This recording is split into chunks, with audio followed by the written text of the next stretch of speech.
अस्सलाम वालेकुम जी, welcome back to psychology junction with Sana Nisar. Welcome to another video. शुरू की थी जी हमने पिछले वीक एक सीरीज फोबियाज के ऊपर, तो इसी सीरीज को हम इंशाल्लाह इस वीडियो से फर्दर कंटिन्यू करेंगे। मैंने पिछली वीडियो में बात की थी कि फोबियाज होते क्या हैं, फोबियाज के पीछे रूट्स एंड रीजंस क्या हो सकती हैं, फोबियाज की सिम्टम्स क्या होती हैं, क्या ये ट्रीटेबल हैं या मैनेजेबल हैं। कुछ फोबियाज डिस्कस किए थे कि कुछ जर्नल होते हैं, कुछ स्पेसिफिक होते हैं। At the end of the video last में जब मैंने बोला था कि इंशाल्लाह हम नेक्स्ट कमिंग वीडियोस में कुछ रेयर एंड कुछ कॉमन फोबियाज के बारे में डिस्कशन करेंगे। So before any further do let's get started. Common phobias की बात कर रहे हैं, जब हम कॉमन फोबियाज के बारे में डिस्कशन करेंगे। सबसे पहले हम डिस्कस करते हैं कि कुछ लोगों को स्नेक्स का फोबिया है। ऑब्वियसली बात है कि स्नेक्स एक डेंजर का एलिमेंट है हमारे लिए। बहुत लोग डर जाते हैं, छोटा सा भी देखते होंगे तो फौरन से डर जाते हैं। It's a general thing. लेकिन कुछ लोग होते हैं जो नाम सुनते ही बहुत पैनिक कर जाते हैं। मूवीज में देख रहे हैं तो पैनिक कर जाएंगे। एक्चुअल फियर या डेंजर को ना वो एक्सीड कर जाते हैं। जब चीज फियर से एक्सीड कर जाती है ना, एक्चुअल डेंजर से एक्सीड कर जाती है, वो हमारा फोबिया बन जाता है। तो हम इसमें यही डिस्कस कर रहे हैं कि जो स्नेक्स का फोबिया ना, एक्चुअली उसको कहा जाता है ओफिडियोफोबिया। जो जर्नल सिम्टम्स होती है ना, वो तकरीबन सबके सेम है। फोबियाज में जनरल सिम्टम सेम है। डिहाइड्रेशन हो जाना,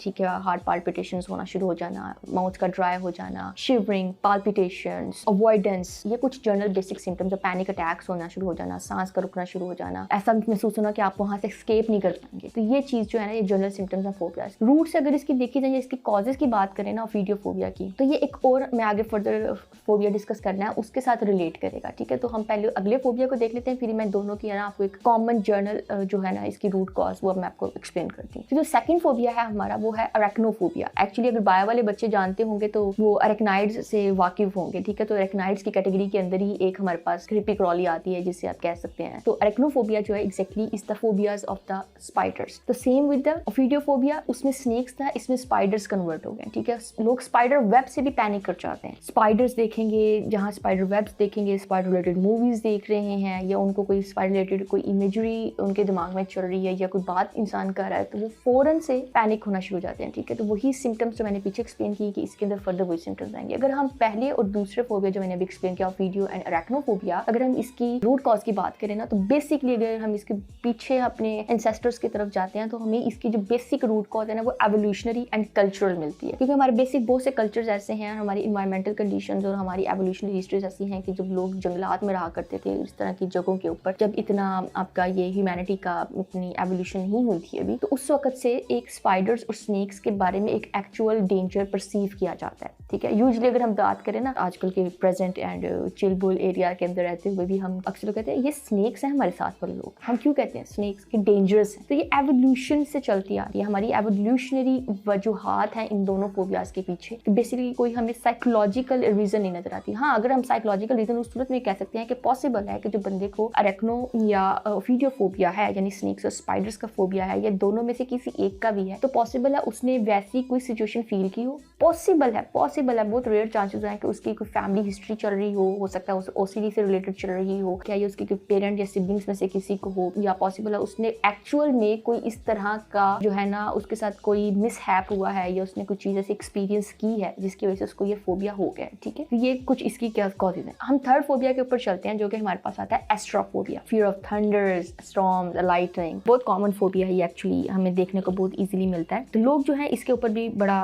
फेयर करते हैं। थंडर्स, आवाज से डरना शुरू हो जाते हैं। मूवीज के अंदर like action movies and adventurous movies जो होती हैं उसके अंदर बात करें तो उसके अंदर भी इनके लोगों के अजीब सी कंडीशन हो जाती है। देखा ही नहीं जाता उनसे, जैसी ऐसी कुछ चीजें आती है तो फौरन से आंखें इसे बंद कर लेते हैं, या वो अपनी कंडीशन अवॉइड करना शुरू कर देते हैं, अपने आप को डाइवर्ट करना शुरू कर देते हैं वहां से। Astrophobia actually thunder's, storms, lightning का फियर है बेसिकली। इसके अगर रीजंस की बात करें तो ये भी हमें कहीं ना कहीं साइकोलॉजिकल रीजंस इसकी लाजमी मिलती हैं, हमारे कल्चरल फैक्टर्स इसमें मिलते हैं। इसके अंदर आपकी कोई जेनेटिक हिस्ट्री हो सकती है। पॉसिबल है कि ऐसा कोई वाकई ही कोई सानहा आपके साथ हुआ हो जिसकी वजह से आपको इस तरह का जो है ना फियर आपके अंदर एक वो परसीव कर गया है। अगर हम आगे इसके बाद हमारा जो फोर्थ फोबिया आता है हम उसकी बात करें तो वो है जी aerophobia. Aerophobia fear of flying है एक्चुअली। एक लोग होते हैं हाइट से डर लगता है, वो अलग फोबिया। ठीक है, हम उसको नेक्स्ट में डिस्कस करते हैं। ये फ्लाइंग का फोबिया, फ्लाई नहीं कर पाते पाते, प्लेन्स में नहीं बैठ पाते, लाइक ऐसी कोई भी चीज़ जिसके फ्लाइंग से उसका ताल्लुक होगा ना, वो अवॉइड करते हैं उसको, बिल्कुल अवॉइड करते हैं। इसकी भी बेसिकली सेम वही रीजंस हैं जो कि मैंने पीछे आपको अभी एस्ट्रोफोबिया के बयान की हैं। देखिए जो कोई भी फियर या फोबिया है ना, वो बेसिकली आता वही से है जब कोई इंसान उस एक्चुअल डेंजर फियर सिचुएशन को ना या तो फेस करके आया था, या उसको वो कहीं ना कहीं जेनेटिक्स में मिली हुई होती है, या वो चीजें लर्न कर रहा है अपनी ऑब्जर्वेशंस एंड मॉडलिंग के थ्रू। अब अगर हम इसके बाद बात करते हैं फियर ऑफ हाइट्स की, तो उसको कहा जाता है जी एक्रोफोबिया। एक्चुअली हाइट्स का फियर होता है, लोग एक ऊंचाई पे खड़े होते हैं तो वो नीचे नहीं देख पाते, नीचे देखते हैं कहते हमें डिजीनेस हो रही, चक्कर आ रहे हैं, हमारा दिमाग घूम रहा है, इस तरह की कंडीशंस होना शुरू हो जाती हैं, माउथ ड्राई हो जाता है। कुछ तो लोगों को तो इतना इंटेंस इस चीज का फोबिया होता है कि वो हाइट की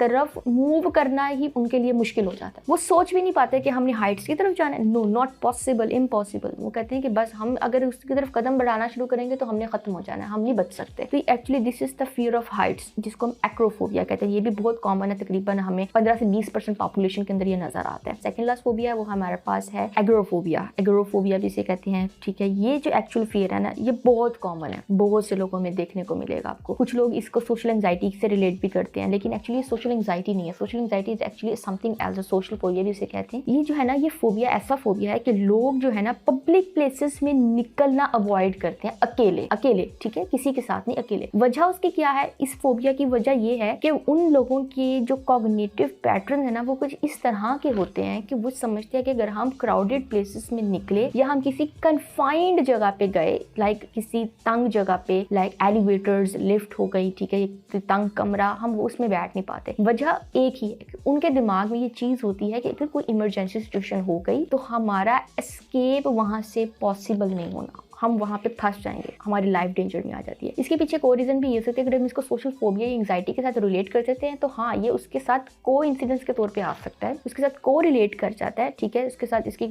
कमॉर्बिडिटी शो हो सकती है, मगर वो इस तरह होती है कि इन लोगों के अंदर ये भी फियर होता है कि लोग हमें क्रिटिसाइज ना करते, लोग हमें ऑब्जर्व कर रहे हैं, हमें देख रहे हैं, हमें क्रिटिसाइज करेंगे, हमारे पे बात करेंगे, कोई ऐसी बात उन्होंने कर दी जिसका जवाब हमारे पास ना हुआ तो हम उस तरह की सिचुएशन में भी फंस जाएंगे, हमारा एस्केप नामुमकिन हो जाएगा। तो इस तरह का जो फोबिया है इसको हम एग्रोफोबिया कहते हैं। इसके बाद जो हमारा लास्ट फोबिया है उसको हम कहते हैं mysophobia. Actually the fear of getting germs contaminated. तो एक्चुअली ये ओसीडी से भी कहीं ना कहीं इसमें रिलेट करता है, ऑब्सेसिव कंपल्सिव डिसऑर्डर के साथ। उसके अंदर भी एक फोबिया, ऑब्सेशंस आती हैं लोगों को कि अगर वो राह चलते किसी ऐसे पब्लिक प्लेस को भी हाथ लग गया है, किसी चीज को हाथ लग गया है, कोई ऐसी चीज जो उनकी बिलोंगिंग्स में नहीं आती, तो उनके फौरन से ना उनके दिमागों में चीज आ जाती है कि वी हैव गॉट जर्म्स, हम कंटामिनेटेड हो गए। वो फौरन से उनके दिमाग में कंपल्शंस आ रही हैं, हमने किसी ना किसी तरह हाथ धोने हैं, अपने जर्म्स को दूर करना है, अपने आप को साफ करना है, कंटामिनेशन से दूर करना है अपने आप को। तो एक्चुअली ये जो फियर है ना माइजोफोबिया, ये ओसीडी में जिन लोगों को ऐसे जर्म्स का इशू है ना कि बार बार वॉशिंग हैंड्स की उनको ऑब्सेशंस आती हैं, उनके अंदर ये एक्चुअली माइजोफोबिया पाया जा सकता है। दोबारा ये चीज़ कहूँगी कि ये जो चीज़ें मैंने एक्सप्लेन की हैं ये बड़ी जर्नल सी चीज़ें हैं, इनके पीछे बहुत सी बेसिक रूट कॉज हो सकते हैं, इंडिविजुअल फैक्टर्स भी हो सकते हैं, बहुत सी और भी प्रॉब्लम्स हो सकती हैं। वो तभी पता लगती हैं कि जब आप किसी साइकोलॉजिस्ट या किसी कंसल्टेंट के साथ इसको जो कंसल्ट करते हैं ना, तो आपकी जब हिस्ट्रीज लेता है और आपसे सारी चीज़ें मालूमात लेता है तो उसमें बहुत से और पॉइंट्स भी निकल आते हैं। तो एक्चुअली बेसिकली ये चीज़ कहना ज़रूरी थी, ये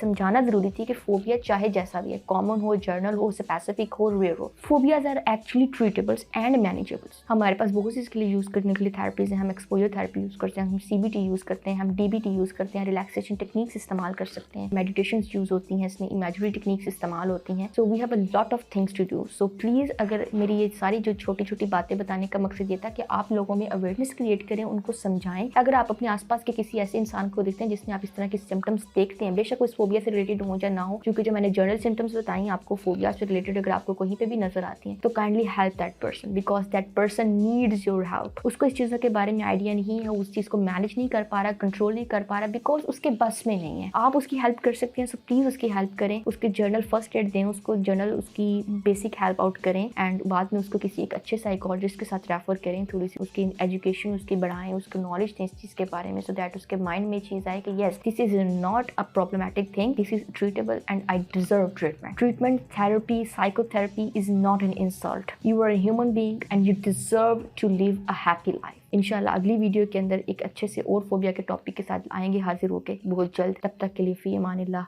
अल्लाह हाफिज़।